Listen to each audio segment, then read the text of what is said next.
Bueno, hasta que se vaya conectando, primicia para ustedes, el examen se va a dar el jueves, ¿ya? Estén más tranquilos. Vamos a ir viendo un videito y luego avanzamos mientras se van conectando sus demás compañeros. Ya algo bonito que he visto.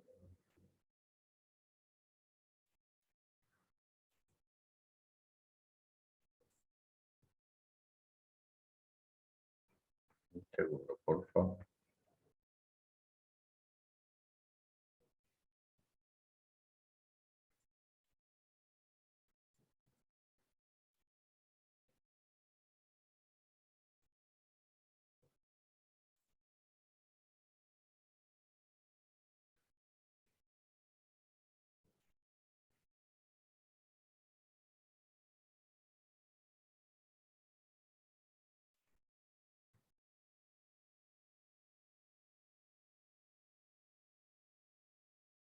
Durante casi 70 años, la Unión Soviética fue una superpotencia prácticamente incomparable en lo que respecta al poder mecánico.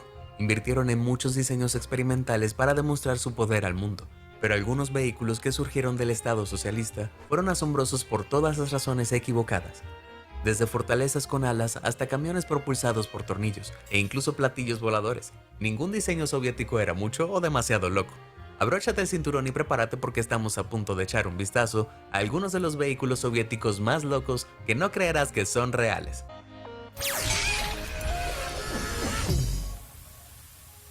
2B1 Oka.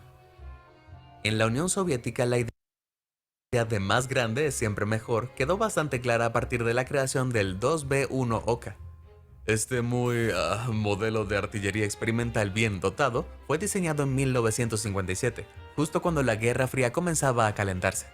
Estados Unidos había lanzado recientemente su mortero Atomic Annie, que disparaba enormes proyectiles atómicos de 280 milímetros, lo que lo convertía en un carro que podía disparar bombas nucleares relativamente pequeñas. Como venganza, el ejército soviético desarrolló dos sistemas de artillería nuclear autopropulsados, y como probablemente habrás adivinado, uno de ellos fue absolutamente increíble, 2B1 Oka. Su cañón tenía unos horribles 20 metros de largo, en contraste un tanque Sherman completo tiene solo 6 metros de largo. En este asombroso tamaño el cañón podría disparar rondas de 420 milímetros que pesaban la asombrosa cantidad de 748 kilogramos por pieza, y podría provocar una explosión atómica de 45 kilómetros de distancia. Desafortunadamente para el Oka, su enorme arma también fue un gran problema. Con rondas que pesaban más que un piano de cola, el laborioso proceso de carga del cañón significaba que el Oka solo podía disparar una vez cada 5 minutos. Además de eso, el retroceso del colosal cañón fue demasiado para que el resto del vehículo lo soportara. El chasis de acero se dañaba con cada disparo, e incluso arrancaba la caja de cambios de sus soportes. Afortunadamente, este loco diseño fue abandonado en la década de 1960, cuando los cañones grandes dieron paso a los grandes misiles. Pero a pesar de que nunca se usó en combate, apuesto a que simplemente desplegarlo fue lo suficiente para dar un buen susto a los enemigos soviéticos. El 1K-17 Shachi. Si las películas de ciencia ficción son algo por lo que pasar, los campos de batalla del futuro tendrán láseres volando en cada dirección. Y mientras los ejércitos modernos están desarrollando tecnología láser, hay un vehículo soviético que ya está construido para una lucha láser futurista. Este es el 1K-17 Shachi, también conocido como el tanque láser soviético. Se desarrolló en la década de 1970, aunque no se construyó para hacer agujeros a través del enemigo. El conjunto de 13 láseres en la parte superior del chasis del tanque enfocaba una poderosa fuente de luz a través de rubíes cultivados sintéticamente, cada uno con un peso asombroso de 30 kilogramos. Cuando la matriz se disparaba en pulsos, el Shachi podía destruir los sensores ópticos de los vehículos y misiles enemigos, e incluso causar ceguera inmediata cuando se disparaba contra tropas enemigas. Eso es lo que yo llamo una etiqueta láser definitiva. Pero esta arma de otro mundo nunca entró en servicio por varias muy buenas razones. En primer lugar, los rubíes que pesan más que un horno microondas grande no son baratos de producir. Y en segundo lugar, habría violado el protocolo de la Convención de Ginebra sobre armas láser cegadoras si alguna vez se hubiera utilizado en un papel antiinfantería. Como si la guerra no fuera lo suficientemente mala, usar esto habría generado muchos enemigos poderosos. Por lo tanto, es bueno que cuando la Unión Soviética se derrumbó en 1991, cualquier plan de producción a gran escala de estos tanques fracasó. Ok, quiero hacer una encuesta rápida. Si pudieras elegir entre el cañón de 20 metros del Oka o los láseres de Shachi, que rompen la Convención de Ginebra, ¿cuál crees que es peor? Si es el enorme Oka, presiona el botón de me gusta. Para el deslumbrante Shachi, fija tu mirada en el botón de suscribirse. ¿No puedes elegir? Entonces presiona ambos. Muy bien, continuemos. El proyecto Sveno. En la década de 1930, poco más de una década desde el final de la Primera Guerra Mundial, la Rusia soviética se dio cuenta de que los cielos serían los campos de batalla del futuro. Entonces comenzó a desarrollar aviones experimentales en caso de que comenzara una Segunda Guerra Mundial. Alerta de spoiler, ocurrió. Ahora Rusia estaba lista para volar, pero uno de los vehículos que habían creado parecía más un circo volador que una máquina militar. El proyecto Sveno, también llamado proyecto Chain Link, involucró a un bombardero que había sido especialmente modificado para no llevar bombas, sino aviones de combate más pequeños. Era un plan listo para usar para ahorrar combustible en la línea del frente, ya que los bombarderos eran mucho más eficientes en combustible que los de combate más pequeños. Después del despegue, los aviones de combate se acoplaron al portaaviones mientras estaban en vuelo, usando algunos cierres especiales. Y una vez que estuvieron todos armados, el bombardero los llevó a la pelea y los reabastecería en combustible en el camino. Cada una de estas increíbles naves nodrizas podía transportar hasta 5 aviones de combate, y cada uno estaba cargado con alrededor de 450 kilogramos de bombas. Entonces, si veías una de estas cosas en el horizonte, sabías que te ibas a enfrentar a un enjambre de problemas. Aunque estas embarcaciones creativas se utilizaron con éxito al comienzo de la Segunda Guerra Mundial, el proyecto Sveno no se desarrolló más. Durante el desarrollo de la tecnología en tiempos de guerra, estos aviones rápidamente se volvieron obsoletos y fueron reemplazados por aviones de combate de última generación. Bueno, el diseño no encajó con los militares, pero me pregunto si el proyecto encontró un hogar en la escena del circo soviético. El Antonov A-40. Los soviéticos pueden haber renunciado a ese circo volador fortificado, pero estaban lejos de haber terminado con diseños de aviones locos. ¿No me crees? Entonces deleita tus ojos con el increíble Antonov A-40. ¿Es un pájaro? ¿Es un avión? No, es un tanque con alas. Este asombroso prototipo soviético fue construido hace casi 80 años para determinar si era posible deslizar un tanque directamente hacia un campo de batalla. En ese momento los soviéticos estaban probando si los bombarderos podían usarse para colocar tanques en posición en medio de la batalla. Algunas de estas pruebas incluso sumergieron los tanques en cuerpos de agua para ver qué daño sufrían en el impacto. Pero en 1942, el diseñador de planeadores soviético Oleg Antonov llevó la idea un poco más allá. Creó una cuna desmontable compuesta por alas biplano y una cola gemela que se podía unir al chasis de un tanque ligero. El A-40 sería remolcado detrás de un bombardero y liberado, deslizándose hacia el territorio enemigo donde podría arrojar sus alas y luchar como un tanque estándar. Sin embargo, durante el vuelo inaugural del A-40, el bombardero que lo remolcaba se vio obligado a dejarlo caer antes, debido a la increíble cantidad de resistencia que generaba el tanque. Parecía más un ancla que un avión. Aunque el tanque y su conductor lograron sobrevivir a la caída, el proyecto no lo hizo. Irónicamente se redujo a favor de sistemas de arma más convencionales. Estoy seguro de que fue para el alivio de este pobre conductor de tanques. El Mil-Mi-10. Ahora, cuando los militares soviéticos querían que se hiciera un trabajo muy pesado, llamaron a un helicóptero Mil-Mi-10. A pesar de parecer el hijo del amor de un helicóptero y una araña, las largas patas de este helicóptero no eran para trepar edificios o tejer telas entre las nubes. Fue diseñado a fines de la década de 1950 para transportar cargas grandes y voluminosas que el helicóptero más grande del sindicato en ese momento. El Mil-Mi-6 no podía caber en su bodega. Si bien el Mi-6 podía transportar un poco más de 13 toneladas, el diseño más liviano y la plataforma externa del Mi-10 le permitían cargar hasta 15 toneladas de equipos de formas extrañas.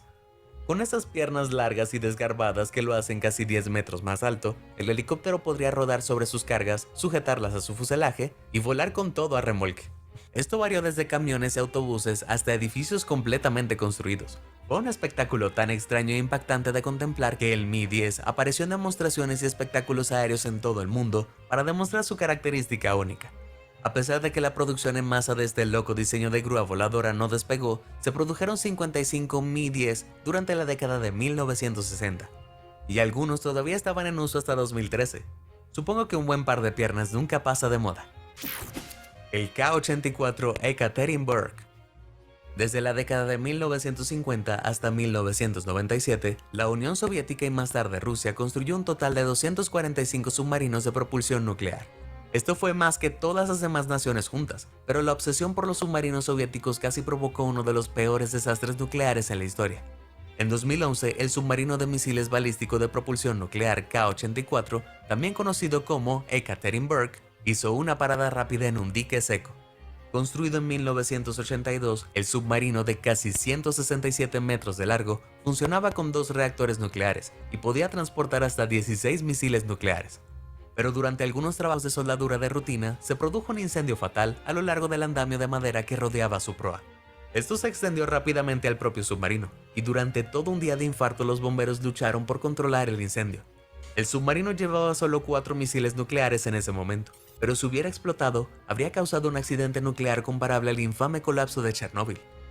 Tan catastrófico como podría haber sido, el K-84 fue reparado gradualmente, exponiendo el gran tamaño de la matriz del sonar del submarino. Puede ser una trampa mortal nuclear, pero ¿alguien más piensa que se parece a ese barco genial de la película de Disney, Atlantis? Aunque parece sacado de una aventura de ciencia ficción, esa gran bombilla es en realidad la cámara acústica de la matriz del sonar. Se utiliza para analizar las ondas sonoras del equipo de sonar y traducirlas en datos visuales, de modo que el submarino pueda navegar bajo el agua. Tan genial como parece, esta cámara estaba llena de un líquido altamente inflamable que casi se enciende durante el incidente. No sé qué es más loco, el hecho de que estos submarinos son prácticamente bombas hechas de bombas, o que los soviéticos alguna vez tuvieron 245 de ellos. El M-15 Belfagor. A menudo conocido como el avión más feo del mundo, el M-15 Belfagor ciertamente no es el avión más bonito de mirar. Procedente del estado satélite soviético de Polonia, este fumigador diseñado por el gobierno estaba destinado a reemplazar el viejo y confiable biplano AN-2, pero el M-15 no era lo que cualquiera en su sano juicio llamaría una mejora. Al igual que el AN-2, el Belfagor también era un biplano, pero su diseño cambiaba un motor turbohélice por un motor a reacción con turboventilador. Estos potentes motores están diseñados para aeronaves que necesitan alcanzar altas velocidades, por lo que usar uno en una aeronave agrícola fue una extraña primicia mundial. A pesar de esto, pudo transportar hasta 3 toneladas de pesticidas en los enormes pilones que separaban sus alas, por lo que el bloque soviético tenía grandes expectativas para el avión. Pero en realidad, el diseño fue un desastre. Para empezar, tenía un alcance máximo de solo 398 kilómetros, la mitad que el AN-2. El motor a reacción también era mucho más difícil de reparar que un turbohélice, y su construcción fue un funcionamiento que costaba mucho más. Y para colmo, el diseño original del fuselaje limitó la utilidad del Belfagor para el desempolvado de cultivos. En otras palabras, este avión extraño, costoso y de alto mantenimiento era bueno para una sola cosa.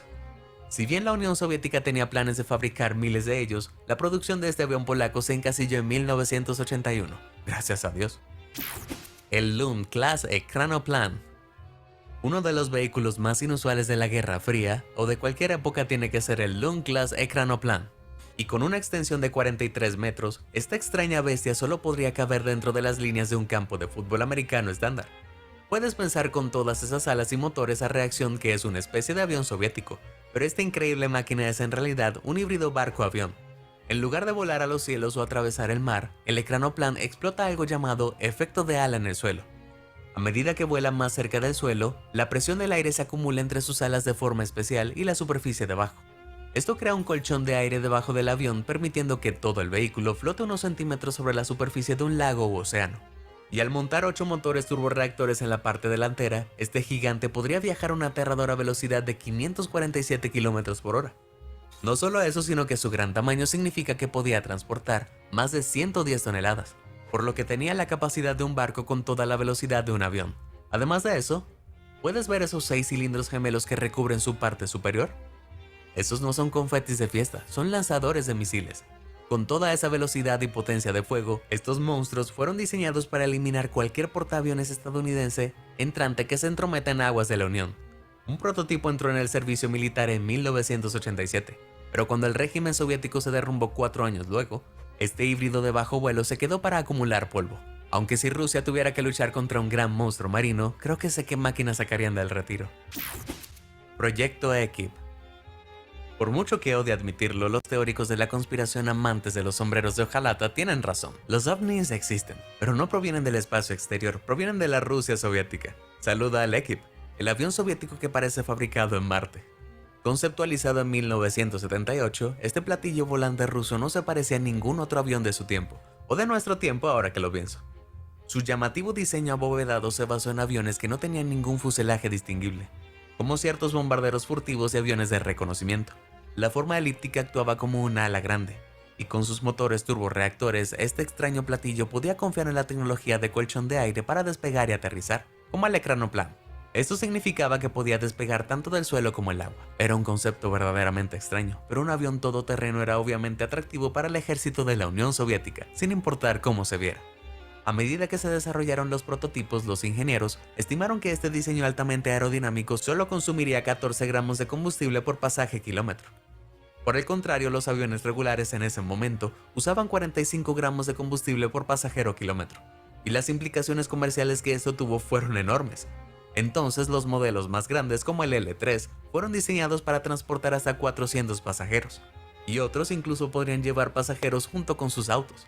Pero su destino, como el de tantos otros locos vehículos soviéticos, estaba ligado a la desaparición de la Unión. El programa Ekip se detuvo y lamentablemente nunca despegó.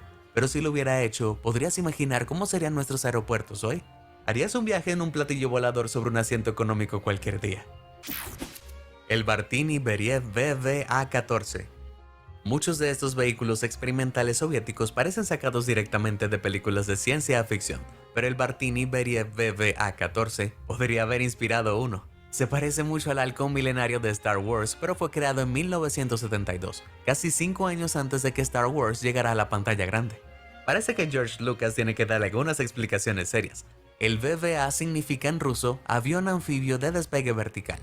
Como sugiere su título, podría despegar del agua y volar a altitudes de hasta 10 kilómetros, pero también podría volar a solo unos pocos metros sobre las olas del océano, usando el efecto de ala en el suelo, mencionado anteriormente. Lo logró gracias a las dos grandes cápsulas que se pueden ver conectadas al fuselaje.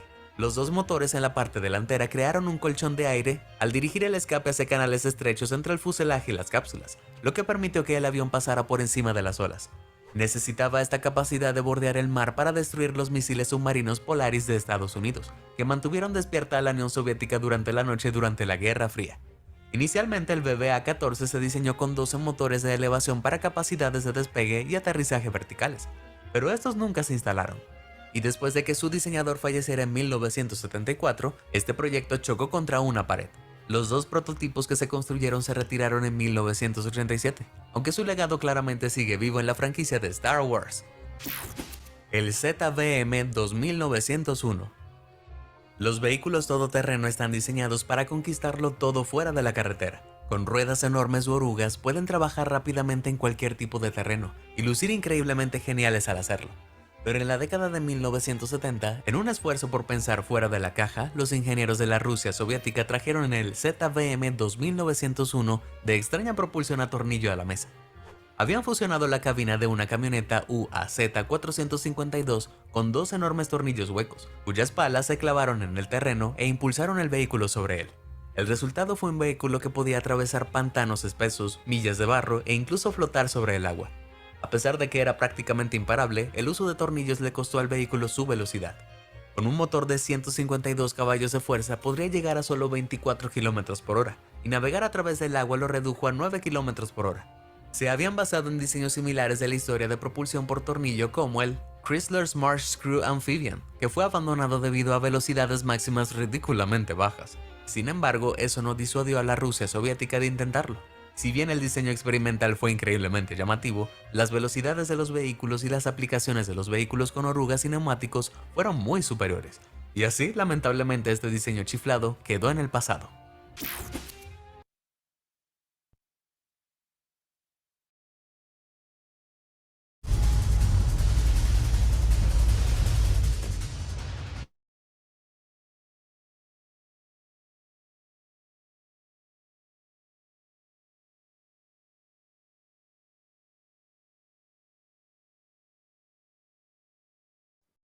¿Cómo están a todos? Muy buenas noches. Comencemos después de esos videos interesantes que no había visto. ¿Qué tal? ¿Alguien ha visto alguno de esas aeronaves rusas? ¿Qué dice Jesús?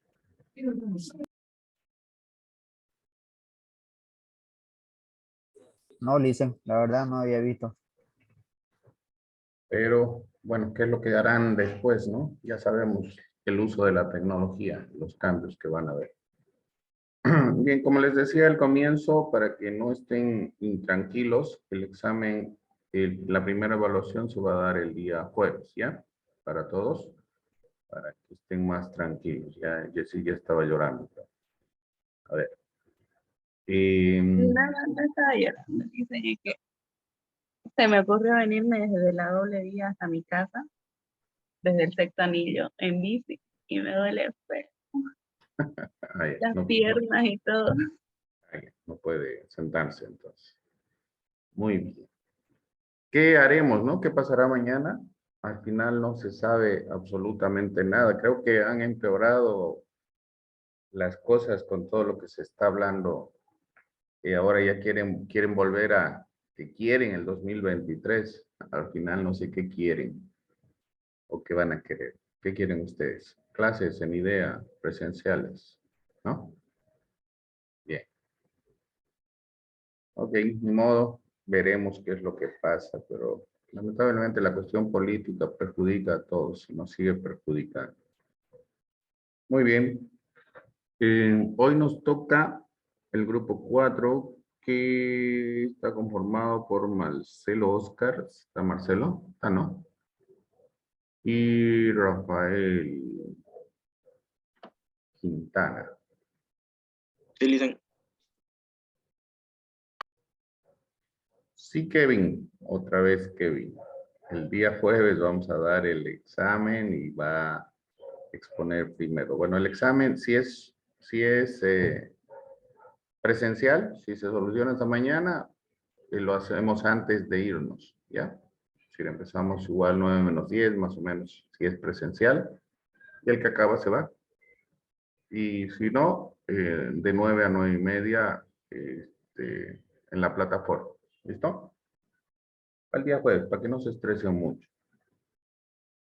Muy bien, entonces hoy nos toca, es que la verdad quería ver esta exposición de la comunidad andina porque al final es lo que más nos interesa en relación a al bloque comercial al que pertenecemos, ¿no? Que es la comunidad andina y esa normativa es la que utilizamos dentro de la operativa nacional. Tomemos en cuenta que utilizamos todo lo que se refiere en normativa de la comunidad andina, pero igual si vienen de otros países tenemos que ver los acuerdos de complementación que tenemos, pero indispensablemente la normativa de la comunidad tenemos que conocerla, no solamente en normas de origen, sino en nomenclatura, valoración, la última norma que ha salido sobre etiquetado, declaración andina del valor. Entonces, es normativa que sí o sí tenemos que conocer. Muy bien, cuando quieran, Rafael y Marcelo Oscar.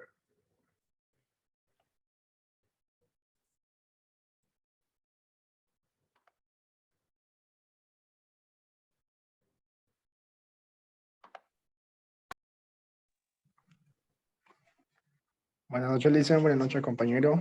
A nosotros nos tocó la CAN, Comunidad Andina de Naciones. Somos, lo que estamos integrando somos mi persona, Marcelo Pérez y Rafael Rodríguez. Bueno, para empezar, quisiera hablar un poco de historia de la Comunidad Andina de Naciones, que fue integrada el 26 de mayo de 1966, y los países miembros que es lo básico, lo fundamental. Lo que incorporan son Bolivia, Ecuador, Perú y Colombia y Ecuador. Los que están también como observadores están Marruecos, España y Turquía. Y los países que están como asociados son Paraguay, Uruguay, Chile, Brasil y Argentina.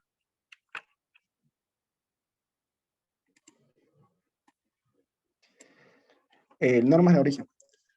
Esto me baso en la decisión 416, que son las normas especiales para clasificación y certificado de origen, que indica en el artículo 1, originario u originaria, todo producto o material o mercancía que cumpla con los criterios para la clasificación de origen establecidos en el capítulo 2 de la presente decisión. Materiales.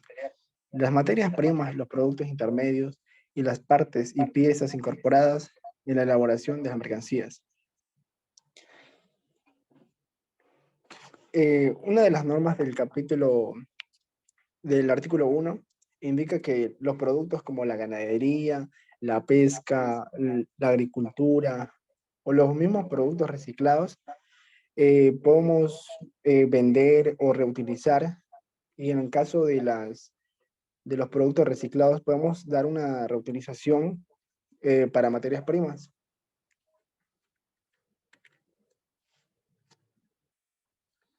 Como bien les decía en el artículo 2, que indica la clasificación de normas de origen, el artículo 2, inciso A, dice que íntegramente producidas de acuerdo con lo establecido del artículo 1 de la presente decisión.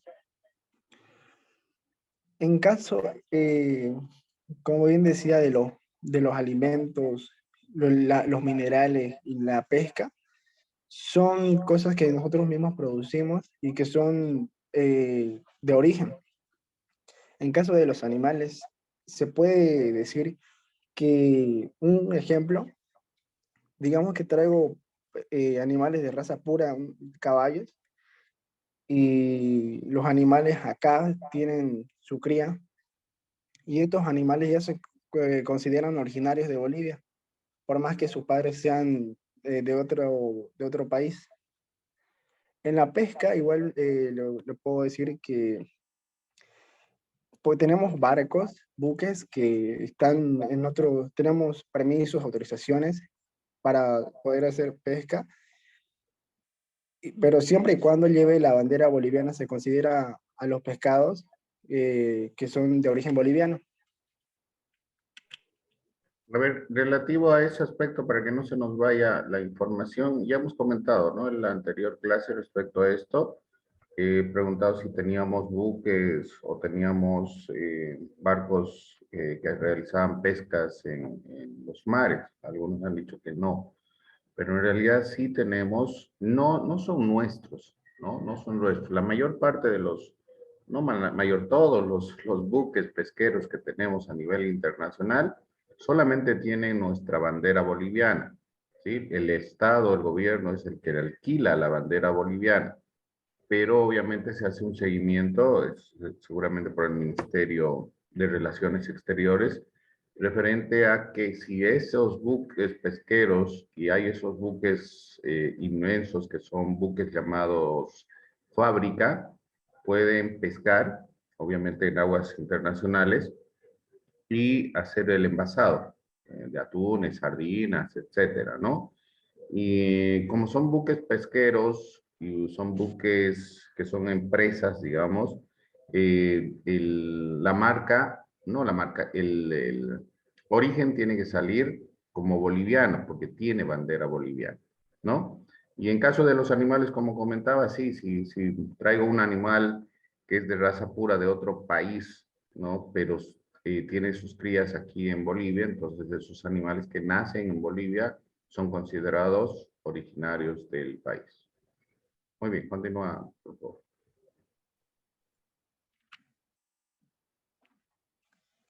En el artículo 2, inciso B, encontramos también la elaboración de los materiales originarios. Indica que la elaboración en su totalidad con materiales originarios de territorios de los países miembros. Esto doy un ejemplo, por ejemplo,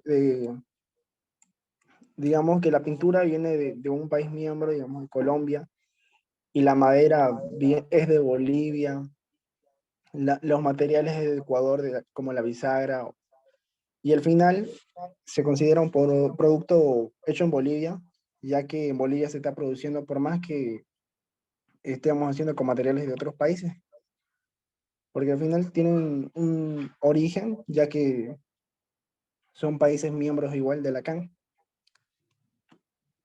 Y esto en nomenclatura también, por eso se considera el producto hecho en Bolivia, ya que la pintura tiene un código arancelario diferente con la madera, con la bisagra, y al final un producto terminado ya también cambia el código del arancel, no es el mismo. En el artículo 2 también indica el ensamblaje y montaje. Las que no se les han fijado requisitos específicos de origen, cuando resulta en que un proceso de ensamblaje o montaje, siempre sea un producto de elaboración, se utilicen materiales originarios del territorio de los países miembros y el valor CIF de los materiales originarios no exceda el 50% del valor FOB de exportación de los productos en el caso de Colombia, Perú y Venezuela, y el 60% del valor FOB en la exportación de productos de Bolivia y Ecuador. Esto doy un ejemplo de una moto. Digamos que acá en Bolivia producimos motos, pero podemos importar productos de países miembros, como digamos las llantas, pero mayormente tiene que ser el producto de acá, de Bolivia. Podemos ayudarnos con los países miembros, pero en su totalidad tuviera que ser más de Bolivia. En este caso, yo les voy a dar algunos ejemplos cuando empecemos a avanzar, pero por si acaso la decisión 416, 417 siguen mencionando a Venezuela. Venezuela ya no está en la comunidad andina, ¿no? Como pueden ver ahí está Colombia, Perú y Venezuela, pero en realidad Venezuela ya no está en la comunidad andina. La decisión todavía no se ha cambiado, seguimos con la decisión 416 y 417. Pero en el aspecto del porcentaje, le da más beneficio a Bolivia y Ecuador como países menos desarrollados, según el contexto del bloque comercial, ¿no? Por eso el 60% se considera para Ecuador y Bolivia en relación a este artículo, donde indica que el valor CIF de los materiales no originarios no excede el 50% del valor FOB. En este caso, para Bolivia y Ecuador sería el 60% del valor FOB, que les dan como prioridad, ¿no? Como países menos desarrollados.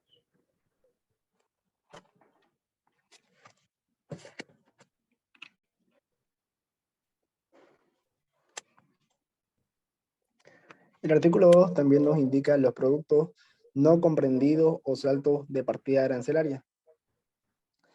Las partidas no comprendidas en el literal anterior, que se les han fijado como requisitos específicos de origen y en cuya elaboración se utilizan materiales no originarios cuando se cumplan las siguientes condiciones.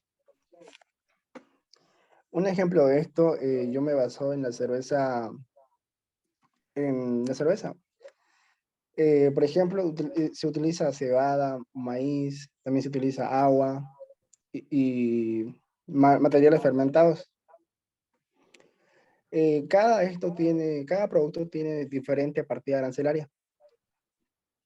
No es necesario que sea de países miembros, como indica ahí, pero sí importa el producto final, ya que es el producto de Bolivia, ya que, como dice bien el título, es salto de una partida arancelaria.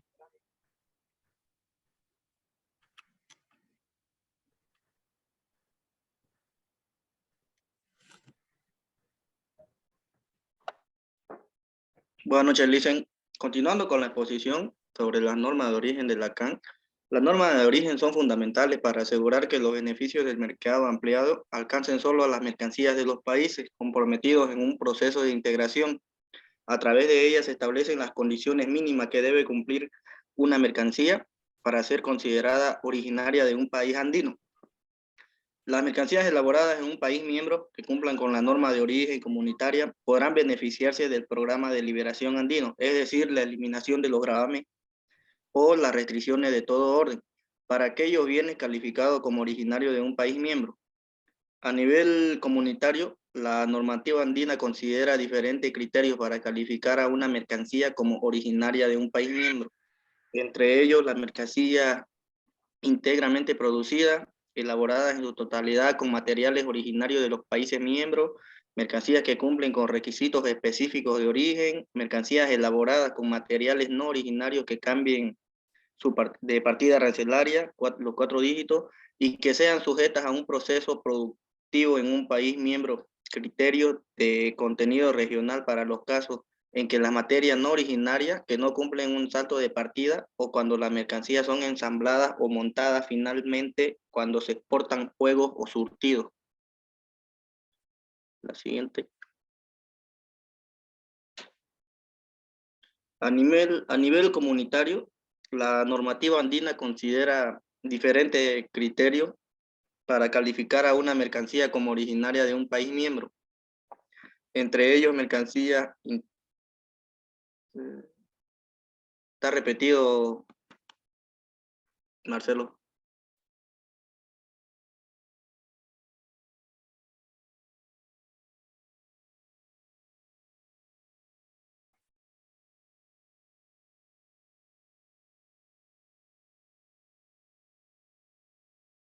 Ya. En este aspecto de las normas de origen en la CAN, ha habido decisiones y modificaciones. La decisión, la decisión 417, que son los criterios y procedimientos para la fijación de requisitos específicos de origen. La condición 856 para la emisión y recepción de certificados de origen digital y la decisión 799, modificación de los artículos 15, 21 y 22 de la decisión 416, que complementan con las resoluciones de la Junta del Acuerdo de Cartagena y de la Secretaría General, que establecen requisitos específicos de origen a determinadas mercancías, más de 900 subpartidas anandinas, los que prevalecen sobre las normas generales.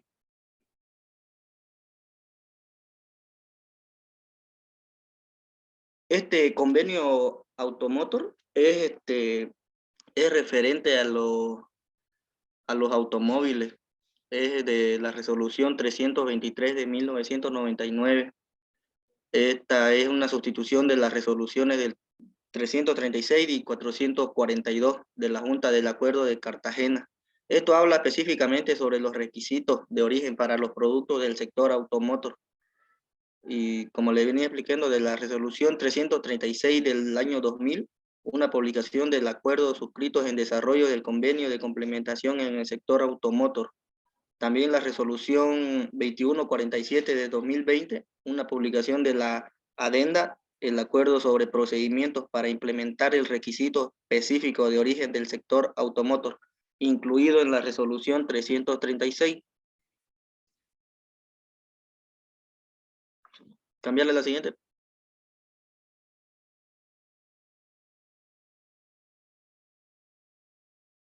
Ahora le voy a hablar sobre el sistema andino de firmas autorizadas para la calificación y certificación del origen. Las entidades y funcionarios habilitados entre los países miembros para emitir certificados de origen son notificados a la Secretaría General. Esta información se actualiza en el sistema andino de firmas autorizadas para la calificación y certificación de origen, SAFA. La Secretaría General debe mantener un registro actualizado de las entidades y funcionarios habilitados. Dicho mandato se realiza a través de la actualización de una lista en la página web institucional y en el sistema andino de firmas autorizadas para la calificación y certificación de mercancías, donde se registran las firmas y los sellos de las entidades acreditadas por los países miembros. En esta parte dicen, ahí en la página, ¿cómo se llama? De la CAN, ¿no? Eso de los, de los funcionarios habilitados y las entidades, lo pude encontrar, pero no lo pude descargar. Había de los 4 países miembros, me mostró.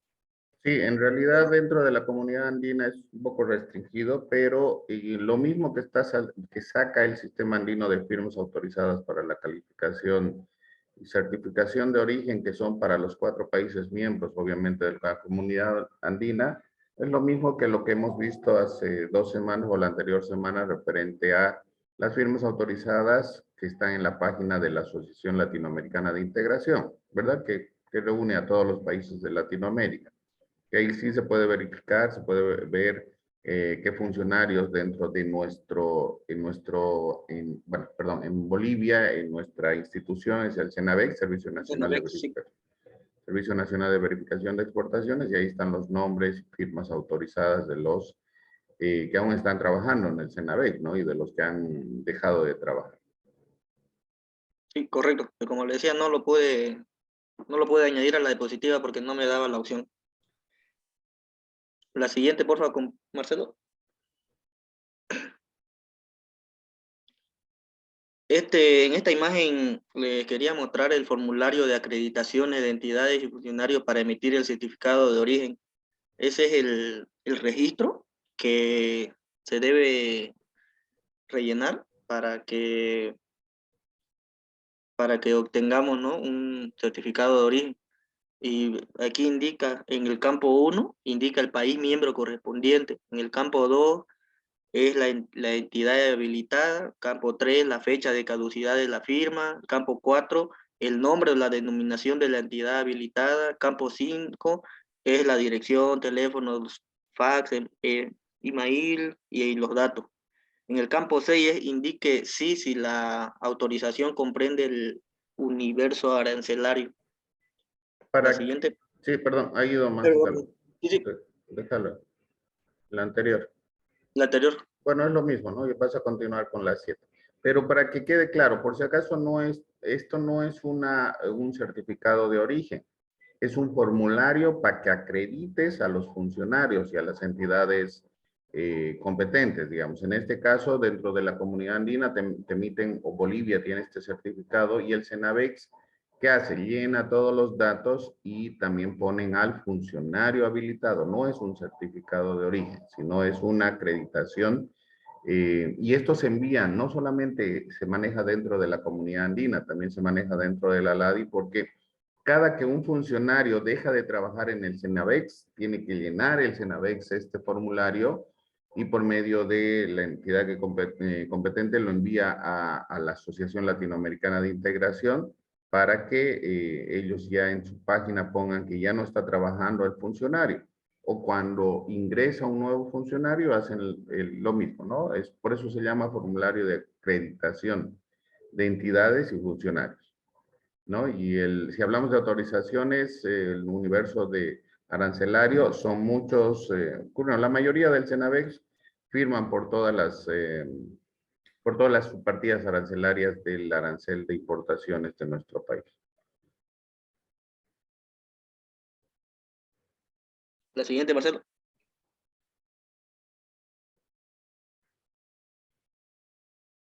Aquí lo mismo, ¿no? El mismo formulario.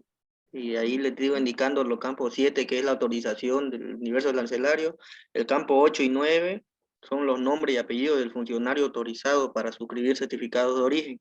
Campo 10, la firma autógrafa y sello de la misma. El campo 11, el sello utilizado por la entidad habilitada. Y el campo 12 es un cuadro donde debe marcar, donde corresponderá informar si el funcionario está autorizado para emitir el certificado de origen digital. La siguiente.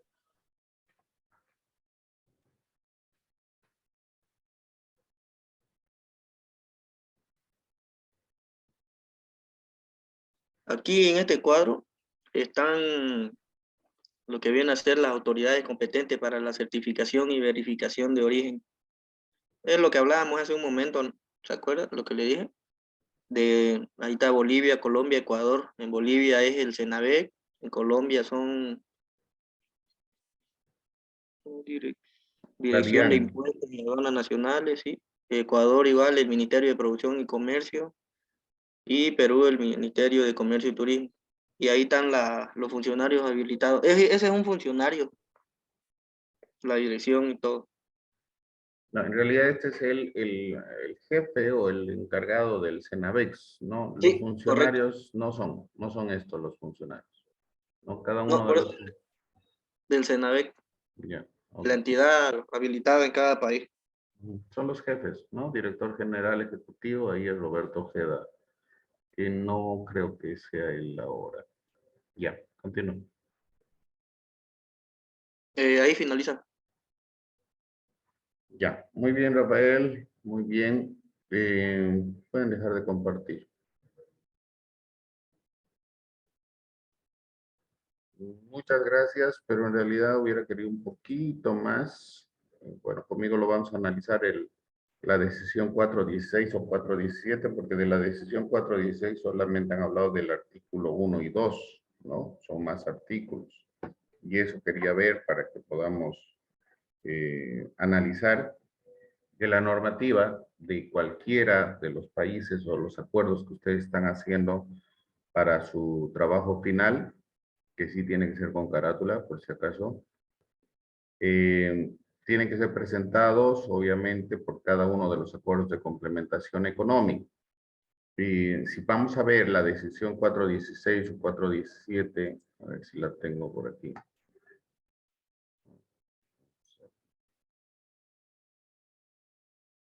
Vayan subiendo, por favor, los que ya han expuesto.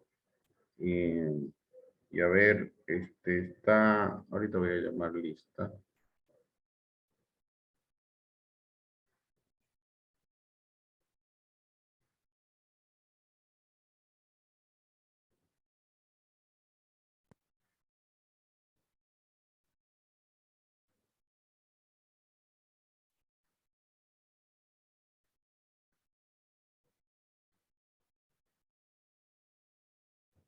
Tenemos aquí la decisión de la Comunidad Andina y esto es importante que sí tenemos que analizar porque después los ejemplos que yo les voy a dar en el transcurso del avance van a mencionar lo de la decisión 416 del Acuerdo de Cartagena o de la Comunidad Andina, ¿no?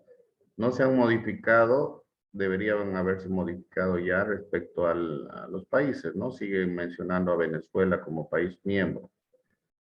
En este documento que lo tienen ustedes dentro de dentro de la plataforma, lo están viendo, ¿no? Dentro de la plataforma es la decisión 416 que tiene ¿cuántos artículos?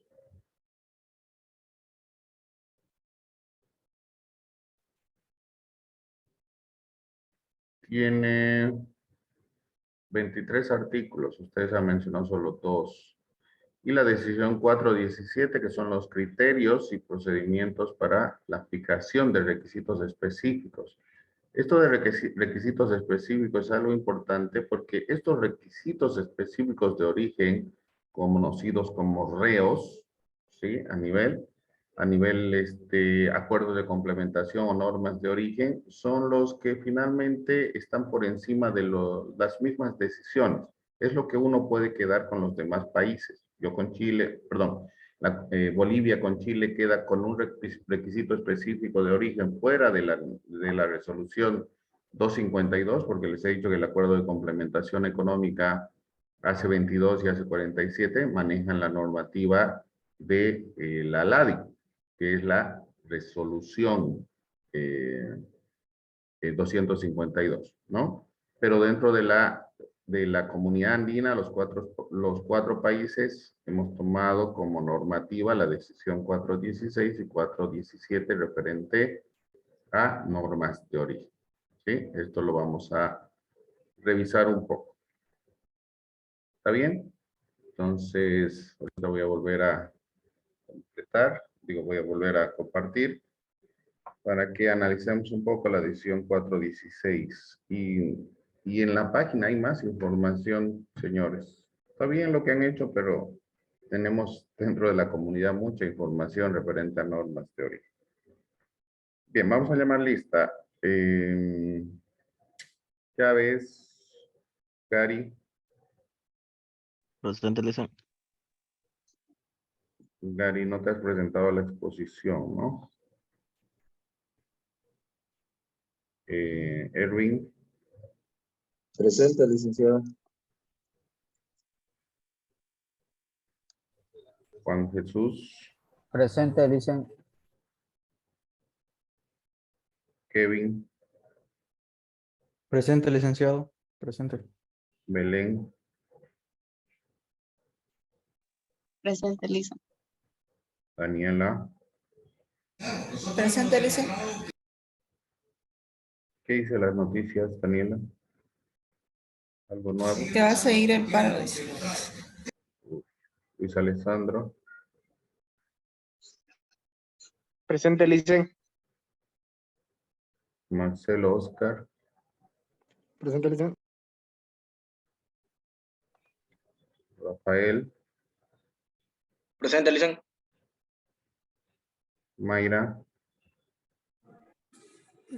Presente, Alicia. Romina. Presente, Licen. Juan Carlos. Juan Carlos Virués. No veo por ahí a Juan Carlos, pero ¿qué hace? Juan Carlos. ¿Me escucha, Licen? Presente. Ahora sí. A ver, para que no se queden con un 0 a Romina, yo te he escrito y uno de tus compañeros también indicando de que puedes hacer lo que no se ha expuesto referente a la OMA. ¿Tienes algo preparado, Romina?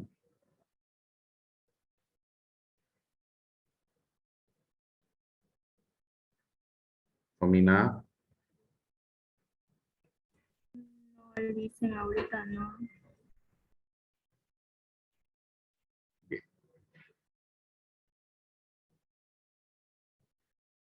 Hemos intentado dar oportunidades, por si acaso. Ok, veamos entonces la decisión 416, después ingresamos a las exposiciones que les he dado. ¿Por qué? Porque quería ver que la comunidad andina... A ver, ya le hemos dado opción a Romina. Gary, ¿estás ahí? Sí, Lisa. A ver, intenten, Gary y Romina, por 50 puntos, por la mitad. A que tengan 0, es mejor que por lo menos se pongan de acuerdo y vean lo que no han expuesto sus compañeros que no vienen de la página de la Organización Mundial de Aduanas respecto a normas de origen, ¿ya? Gary, Romina, para este jueves, si me presentan algo, podrían no perder, no tener un 0 y después eso les va a perjudicar en su nota, pero les estoy dando la opción, ¿no? Por la mitad del puntaje, ¿ya? Si se ponen de acuerdo bien, si no, Dicen, sí, Alessandro. y entonces yo expongo el jueves, ¿serían las 2 o la mía se pasaría para la siguiente clase? No, a vos te toca el jueves, sí o sí. O sea, a ellos le estamos Sí. dando la oportunidad. Si es que ellos no se presentan, ni Ah, ok, modo. ok. Tú sí o sí tienes que exponer Ah, el ok. día. El día. Ah, ya era porque como dijo que era el jueves, pensé que por ahí la mía se pasaba, pero bueno, está bien, gracias. Ya deberías de haberlo tenido listo, Alessandro. No me hagan No, pensar que sí, lo un tengo día listo, antes. solo era para, sí, lo tengo listo, solo era para ver si se pasaba o lo hacía directamente el jueves. Ya, ok, para el jueves. Bien, veamos entonces esto de la decisión, porque es importante que conozcamos, obviamente en las exposiciones que yo estoy haciendo del documento, que también lo tiene, donde tienen que estudiar, y todo lo que hemos ya ido analizando referente a la normativa internacional de la Organización Mundial de Aduanas, casi es lo mismo, pero cada uno de los acuerdos obviamente lo ha acomodado de acuerdo a las necesidades de los países miembros o a las reuniones que hayan tenido dentro de la comunidad andina, y todos los países se han puesto de acuerdo de hacer la decisión 416 y la decisión 417. Entonces, vamos viendo esta decisión, que es la que nos compete como comunidad andina, pero obviamente cuando ustedes tengan alguna mercancía o vean alguna importación referente a al ingreso de mercancías de otros países, tenemos que ver la decisión con la que estamos trabajando. Si México hace importaciones, o perdón, si Bolivia hace importaciones de México, tenemos que ver dentro de las normas de origen el acuerdo de complementación económica hace 66, ¿verdad? Dentro de esta decisión, entonces, normas especiales para la calificación y certificación de origen de las mercancías. La Comisión de la Comunidad Andina, vamos en los vistos, el capítulo 10 del Acuerdo de Cartagena, la decisión 222, 293, 370 de la Comisión y la propuesta 279 de la Junta, decide adoptar normas especiales para la calificación y certificación del origen del universo de las mercancías comprendidas en la Nandina, aplicables al comercio en el mercado ampliado de los países miembros del Acuerdo de Cartagena. Tomamos en cuenta que si estamos hablando de normas de origen, aquí ya está mencionando la nomenclatura. Y la nomenclatura son el universo de todas las mercancías que están dentro de la nomenclatura andina con la que trabajamos. En el capítulo 1, definiciones, artículo 1, para los efectos de la decisión se entenderá por originario u originaria todo producto, material o mercancía que cumpla con los criterios para la calificación de origen establecido en el capítulo 2 de la presente decisión. Hay que ir a ver a qué se considera originario o originaria el capítulo 2 de la presente decisión, que la vamos a ver. Materiales, las materias primas, los productos intermedios y las partes y piezas incorporadas en la elaboración de las mercancías. A eso se considera material. ¿A qué se considera íntegramente producidas? Por si acaso estamos viendo definiciones, ¿no? Definiciones. Como un vocabulario de palabras técnicas que ha puesto la decisión para que podamos determinar a qué se llama originaria o originario, a qué se llama materiales, a qué se denomina íntegramente producidas. Inciso A, los productos de los reinos mineral, vegetal y animal, incluyendo los de caza y pesca, extraídos, cosechados o recolectados, nacidos o capturados en su territorio o en sus aguas territoriales, patrimoniales y zonas económicas exclusivas. Esto ya se amplía para el aspecto de los países que tienen salida al océano. En este caso, Perú, Ecuador, Colombia, ¿no? Todos tienen salida al océano Pacífico. Y obviamente la normativa en cualquiera de las normas internacionales que utilicen, obviamente esos países lo toman ya en el aspecto de que tienen salida al mar, tienen puertos, y esa normativa es un poco más amplia que la nuestra, porque no tenemos salida al mar. Los productos del mar extraídos fuera de sus aguas territoriales, patrimoniales y zonas económicas exclusivas por barcos propios de empresas establecidas en territorio de cualquier país, fletados o arrendados, siempre que tales estén registrados o matriculados de acuerdo con la legislación interna, ¿no? Eso es el alquiler de nuestra bandera, porque los barcos se matriculan justamente con todos los datos que utiliza o que les dice el Ministerio de Relaciones Exteriores. C, las mercancías producidas a bordo de barcos fábricas. Esto es lo que les comentaba, ¿no? Las mercancías producidas a bordo de barcos fábricas a partir de peces, crustáceos u otras especies marinas obtenidas del mar por barcos propios de empresas establecidas en territorio de cualquier país miembros, o fletados o arrendados, siempre que tales barcos estén registrados o matriculados de acuerdo a su legislación interna. De los desechos y desperdicios que resulten de la utilización o consumo o de procesos industriales realizados en territorio de cualquier país miembro del Acuerdo de Cartagena que sean utilizables únicamente para recuperación de materias primas, desechos y desperdicios que se utilizan. Generalmente los países a nivel internacional utilizan esto de reciclaje. Esto se puede llamar reciclaje también, ¿no? Porque nada en otros países se echa a perder. Pero aquí lamentablemente no tenemos este tipo de empresas que pueden dedicarse al reciclaje y todo se bota a Normandía, ¿no? Aquí en Santa Cruz. Y bueno, cada país, cada departamento tiene su vertedero. Mercancías elaboradas en territorio de cualquier país miembro del Acuerdo de Cartagena exclusivamente a partir de productos contenidos en los literales precedentes, ¿no? Todos los literales anteriores. El capítulo 2 de las normas para la calificación de origen.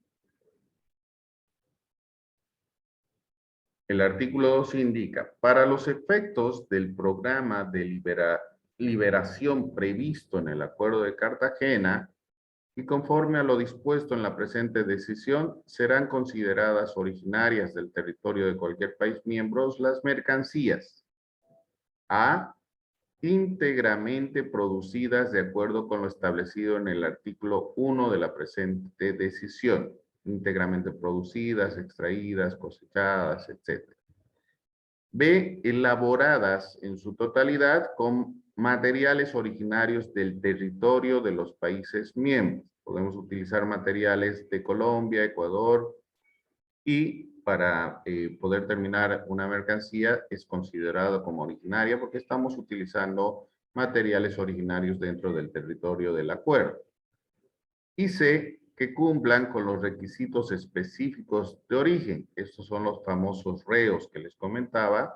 Estos requisitos específicos de origen tienen que ser fijados de conformidad con lo establecido en el artículo 113 del Acuerdo de Cartagena, los que prevalecen, ¿sí? Los que prevalecen sobre los demás criterios de la presente decisión.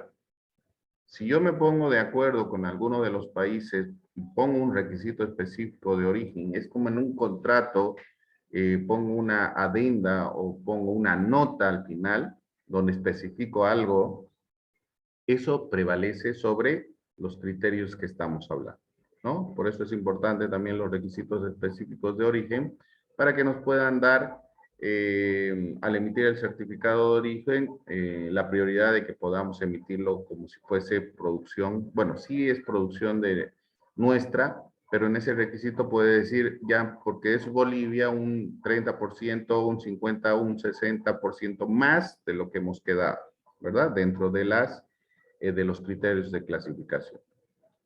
Los requisitos específicos de origen se fijarán de conformidad con los criterios y procedimientos que establezca la comisión. Vamos a la D. Las que no se les han fijado requisitos específicos de origen cuando resulten de un proceso de ensamblaje o montaje, siempre que en su elaboración se utilicen materiales originarios de territorio de los países miembros y el valor CIF de los materiales no originarios no exceda el 50% del valor FOB de exportación del producto, y en caso de Colombia y Perú, Venezuela, perdón, en el caso de Colombia, Perú, pero ya no está Venezuela, Colombia y Perú, que son los países más desarrollados, se podría decir, dentro de la comunidad, el 50% y el 60% del valor FOB de exportación del producto en caso de Bolivia y Ecuador. Eso se tendría que ver por medio de unas tablas, dependiendo del tipo de insumos que estamos importando, sobre un valor CIF, obviamente. Y generalmente, pues, esto se determina por medio de fórmulas, como les digo, y el CENAVEX es el que va a hacer el estudio para determinar si te va a emitir el certificado de origen o no, si cumplen todos los criterios de los que estamos mencionando ahora, ¿no? Las no comprendidas en el literal anterior, que no se les han fijado requisitos específicos de origen y en cuya elaboración se utilicen materiales no originarios cuando cumplan las siguientes condiciones. Subinciso I, que resulten de un proceso de producción o transformación realizado en el territorio de un país miembro. Y 2, que dicho proceso les confiere una nueva individualidad caracterizada por el hecho de estar clasificadas en la andina en partida diferente a la de los materiales no originarios. A esto se llama salto de partida arancelaria. Tomemos en cuenta que también se tiene que analizar claramente si este salto de partida arancelaria cumple con los requisitos de una transformación sustancial o suficiente. No es lo mismo que tenga un salto de partida, pero que la transformación o el proceso productivo se considere de otra forma, ¿no? Tiene que tener también un salto de partida, pero con un proceso productivo que lo podemos o lo puede determinar el gobierno o el CENAVEX como un requisito para que pueda considerarse como originario. Algún momento les he comentado acerca de las telas. Yo traigo tela de China, perdón, corto 4x4 y le hago un flequito a los costados. Eso se puede considerar, tiene un salto de partida, obviamente, ¿no? Ya no va a ser tela, va a ser, no sé, mantel, sábano, lo que sea, pero tiene un salto de partida. Pero se le puede conferir como originario. Hay un suficiente proceso, hay un proceso productivo, hay una modificación. Entonces, esos análisis hay que hacerlo dentro de esta decisión para la comunidad andina. Más que todo en los criterios que vamos a ver en la decisión 417. F, a las que no se les ha fijado requisitos específicos de origen y que no cumplan con lo señalado en el inciso 2 del literal anterior, siempre que en su proceso de producción o transformación se utilicen materiales originarios del territorio de los países miembros y el valor CIF de los materiales no originarios no exceda el 50% del valor FOB de exportación del producto en el caso de Colombia y Perú, y el 60% del valor FOB de exportación en el caso de Bolivia y Ecuador. Que los juegos o surtidos de mercancías, siempre que cada una de las mercancías en ellos contenida cumplan con las normas establecidas en la presente decisión. En Bolivia ya no tenemos zonas francas comerciales, ¿no? Pero generalmente este tipo de juegos o surtidos se lo hacía en zonas francas para que se pueda vender al por menor en las mismas zonas francas y las personas que compraban dentro de zona franca podían hacer el ingreso como una importación a consumo, ¿no? Ya no tenemos zonas francas. Generalmente, como les digo, en zonas francas se realizaba eso. Ahora los juegos o surtidos tienen que venir completos y especificando la partida específica de cada uno de los juegos. ¿Qué le confiere la partida arancelaria exacta a ese juego surtido, ¿no? ¿Cuál es la que tiene o mayor valor o la que tiene o le da la mayor analogía a esos juegos? Eso lo hemos visto en nomenclatura, señores, ¿no? ¿Se acuerdan? Bueno, hemos visto un juego de, ¿qué les pongo? De espagueti, ¿no? Fideos, su salsa de tomate y su porción de queso, digamos. ¿Sí? Viene en un juego, pero eso se vende en uno, como un juego, un surtido. ¿Cuál es lo que le confiere un mayor criterio para considerarlo como un producto o una partida arancelaria? Hemos visto que era el espagueti, ¿no? Entonces se le pone la partida arancelaria de espagueti y, bueno, la salsa de tomate y el queso es parte del espagueti. Los valores CIF y FOB a que se refieren los literales D y F del presente artículo podrán corresponder a su valor equivalente según el medio de transporte utilizado. En el caso de Bolivia, se entiende por valor equivalente el valor CIF puerto, cuando se trata de importaciones por vía marítima, o CIF frontera, cuando se trata de importaciones por otras vías. Aquí ya especifican, claro, como no tenemos mar, y nosotros aplicamos los términos Incoterms, que ustedes también ya lo conocen, del FOB y CIF para la liquidación. Es por eso que dentro de los 4 países aplican FOB de exportación y CIF de importación. ¿Sí? Los tributos a cobrar en una importación son la CIF, ¿no? La sumatoria de los gastos de la factura comercial, el flete 1, flete 2, seguro y otros gastos suman a un CIF para las importaciones. Y generalmente todas las exportaciones se dan en un valor FOB. Entonces, como se dan cuenta, dentro de la decisión ya están tomando en cuenta Bolivia porque es un país mediterráneo, no tiene salida al mar, ¿no? Y este párrafo está especificando que para Bolivia se entiende por valor equivalente al CIF puerto o al CIF frontera, dependiendo el medio de transporte. El artículo 3.